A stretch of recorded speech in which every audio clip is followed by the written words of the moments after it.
सही कहा है किसी ने, दूसरे के साथ किया गया बुरा बर्ताव आपके बर्बादी के सारे रास्ते खोल देता है।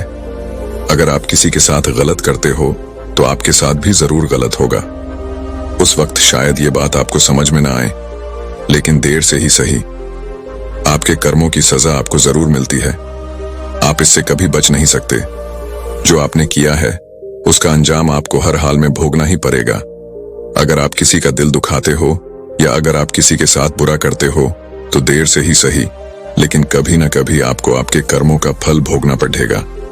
आइए इस बात को हम एक कहानी की मदद से समझने की कोशिश करते हैं।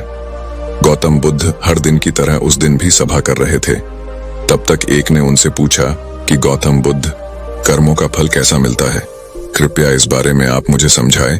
गौतम बुद्धा कहते हैं, एक समय के बाद रामू और श्यामू नाम के एक गांव में दो भाई रहते थे।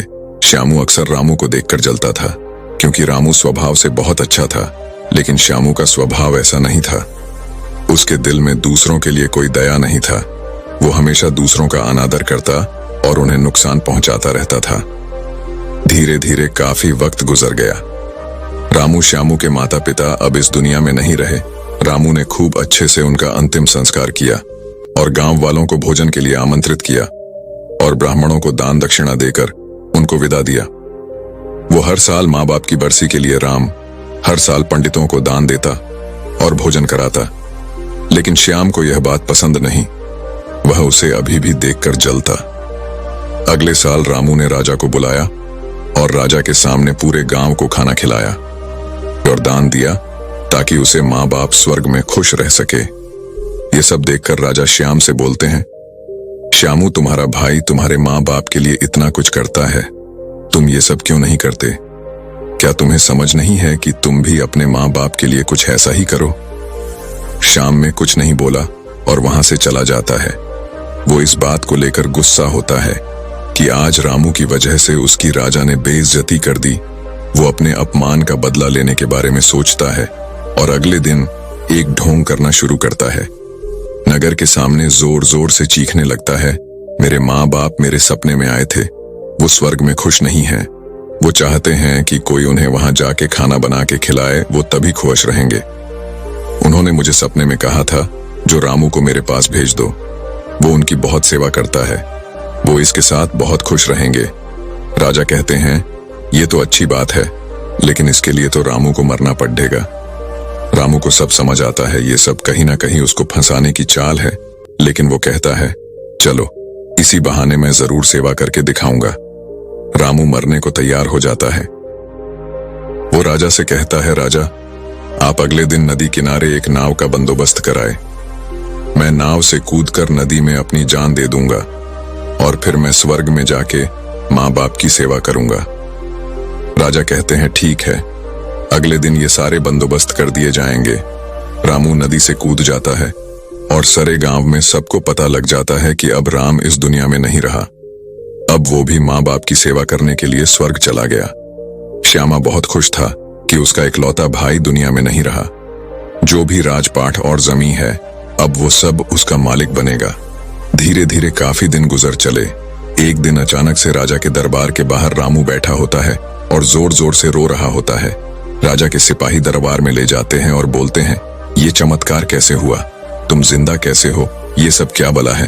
फिर राम बताता है, मैं स्वर्ग में गया था, मैंने वहां देखा, लेकिन मेरे बाबा अब भी खुश नहीं हैं। वो मेरे पे गुस्सा हो रहे थे। उन्होंने मुझसे बोला, तुम्हें वैसे खाना बनाने भी नहीं आता तुमसे।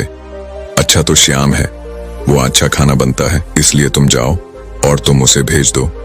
राजा श्याम को बुलाते हैं और सारी बात बता देते हैं कि तुम्हारे भाई ने तुम्हारे माँ बाप के लिए इतना त्याग किया है, लेकिन अब तुम्हारी बारी है। क्या तुम उनके लिए ऐसा कुछ नहीं करोगे? श्याम को अब ना चाहते हुए भी आखिर ये काम करना ही पड़ा है। अगले दिन फिर से सारी तैयारी कराई जाती है, लेकिन राम ने सोचा कि अगले दिन मैं जाऊंगा ही नहीं। अगले दिन मैं शहर छोड़कर कहीं चला जाता हूँ। फिर राम ने राजा को सारी बात बता दी थी।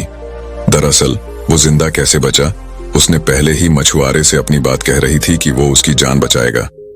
मछुआरे उसकी जान बचाई और वो 1 महीने तक नगर के बाहर रखा और सही वक्त आने पर राजा के दरबार में उपस्थित हुआ।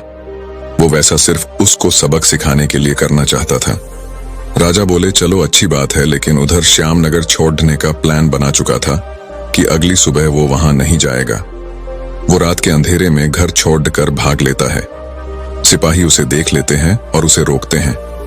वो द्वारपाल के साथ लड़ाई करता है और एक को धक्का देकर वहीं गिरा देता है और पत्थर पर गिरने की वजह से उसे सिर को चोट लगती है और एक सिपाही वहीं मर जाता है।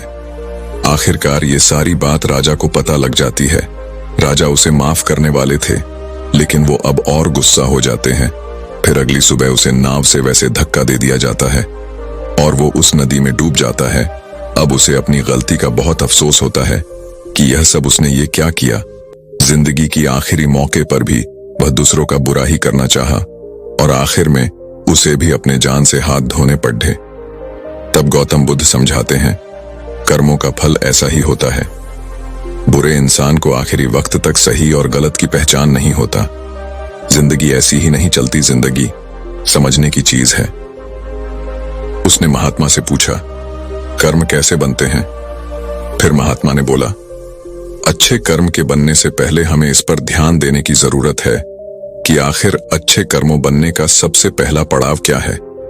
मनुष्य के द्वारा किए जाने वाले सभी कर्म उसके विचारों से निर्मित होते हैं। हमारी सकारात्मक या नकारात्मक सोच विचारों को जन्म देती है और वही विचार कर्म बनते हैं। इस तरह सोच सकारात्मक होने पर ही अच्छे कर्मों का निर्धारण हो सकता है। उसने फिर महात्मा से पूछा, पाप का फल कब मिलता है? फिर महात्मा ने बोला, पाप का फल किए गए कर्म पर निर्भर करता है। यदि आपके द्वारा किए गए कार्य बुरे हैं और वो अच्छे कर्मों की तुलना में अधिक है, तो इसका फल आपको अगले जन्म में भोगना पड़ेगा। यदि बुरे कर्म कम है तो इसका भुगतान आपको इसी जन्म में करना होगा। इस प्रकार यह चक्र चलता रहता है। जब तुम जिंदगी को समझते हो तब तुम खुद को समझ पाते हो। तुम तभी देखोगे कि इस दुनिया में जितने भी जीव जंतु, पेड़ पौधे हैं, सब तुमसे जुड़े हैं। उनकी रक्षा करना, उनके बारे में अच्छा सोचना और उनका भला करना भी तुम्हारी जिम्मेदारी है। जब तुम दूसरों के लिए अच्छा करते हो तो बदले में तुम्हारे लिए भी अच्छा होता है।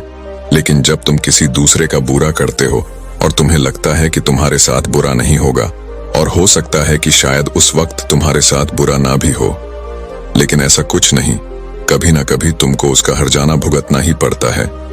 इसीलिए तुम्हें यहाँ पे किसी का बुरा करने का कोई हक नहीं है। तुम्हें यहाँ पे किसी के साथ गलत व्यवहार करने का कोई हक नहीं है, क्योंकि कर्मों का फल कभी ना कभी मिलता ही है। बाकी अगर ये कहानी आपको अच्छी लगी हो तो इस वीडियो को लाइक करें और ऐसी और कहानी सुनने के लिए डे इंस्पायर्ड यूट्यूब चैनल को सब्सक्राइब करें।